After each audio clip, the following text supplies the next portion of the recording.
Bonjour à tous. Alors, l'opus 3, c'est parti. J'espère que je ne vais pas me mélanger pendant que je fais ces vidéos. On est à l'opus 3. Le masculin. Vous vous souvenez, hein, un tirage avec les cartes de Karine Vins, qui est l'oracle de la magie astrale. On se connecte et en fait, il y a une carte qui tombe pour le masculin, une carte qui tombe pour le féminin. C'est soit votre masculin et votre féminin intérieur, soit vous et votre autre. Ou les deux en même temps, mon capitaine. Il n'y a aucune raison. Vous prenez, si ça vous parle, si ça vous parle pas, c'est pas grave. Peut-être que c'est pas cet opus-là, et allez voir le 1 et le 2. Si c'est pas ça, bah, peut-être que c'est pas moi qui ai à vous délivrer un message, il y a peut-être quelqu'un d'autre, et tout est OK. Alors, c'est parti, on part pour le masculin. Le masculin, sur l'opus 3, il a la même carte que sur l'opus 2. Il est toujours dans son éclosion. Qu'est-ce que ça vient dire? Il est bien dans son unité. Il a bien travaillé, en fait, à l'intérieur de lui. Il est bien allé regarder à l'intérieur de lui. Qu'est-ce que ça veut dire là? C'est que parfois, en fait, pour éclore, eh bien, il faut du temps. Donc, d'une semaine à l'autre, pardon, eh bien, le masculin est toujours dans les mêmes énergies. Il continue à éclore. C'est pas si facile que ça pour la chenille de devenir papillon. Elle ne le fait pas en un coup de cuillère à peau, sans compter qu'elle n'a pas de main pour trouver une cuillère. Donc, en fait, elle fait comme elle peut, la chenille, et il lui faut du temps.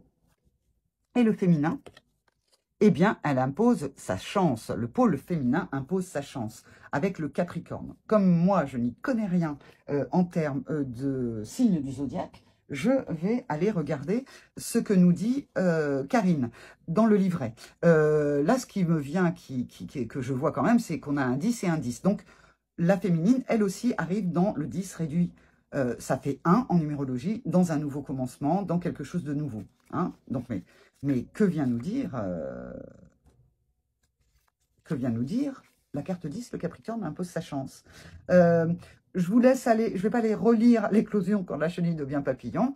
Si vous voulez le savoir, hop, vous allez sur la vidéo 2 et vous aurez le masculin. En gros, hein, c'était quand même, pour vous faire un petit résumé, parce que je ne vais pas vous obliger à aller regarder, eh bien, en fait, c'était la persévérance qui paie, une source qui jaillit de nulle part, la vérité profonde de l'être qui se manifeste en conscience, qui est effectivement beaucoup la carte de l'ermite, hein, le 9. Alors, on part maintenant sur le pôle féminin qui impose sa chance. Ce signe nous conduit dans la sphère de la persévérance. Ah bah tiens, le féminin qui était connecté là-haut à l'opus 1, l'opus 2, eh bien en fait, c'est comme si en fait elle revenait dans la matière.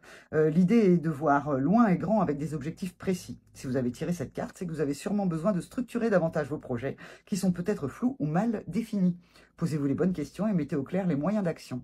Continuez, persévérez. Ne vous focalisez pas sur les obstacles. Les mots-clés, ambition, réussite, destinée, obstacle, objectif, reconnaissance.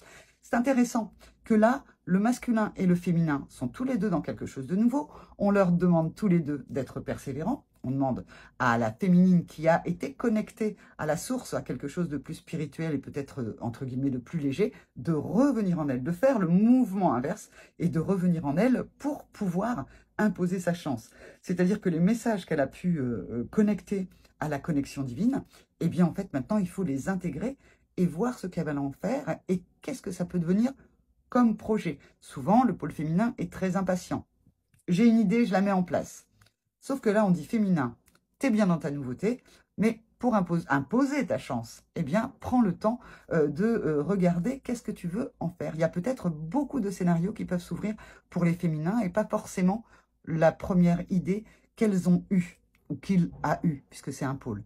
Et le masculin, eh bien lui, en fait, lui, c'est un petit peu sa marque de fabrique, hein. Il est dans la persévérance, il n'a pas peur du temps long, il n'a pas peur d'aller voir à l'intérieur, donc en fait, eh bien, en fait, il est en train d'éclore à son rythme. Donc, si ça parle de vous, par rapport au fer, par rapport à votre pôle masculin, laissez-lui le temps d'éclore. Et puis, par rapport à votre pôle de créativité, là aussi, laissez le temps d'émerger la grande créativité et le magnifique projet. On a vu mon doigt et hop, à la prochaine fois.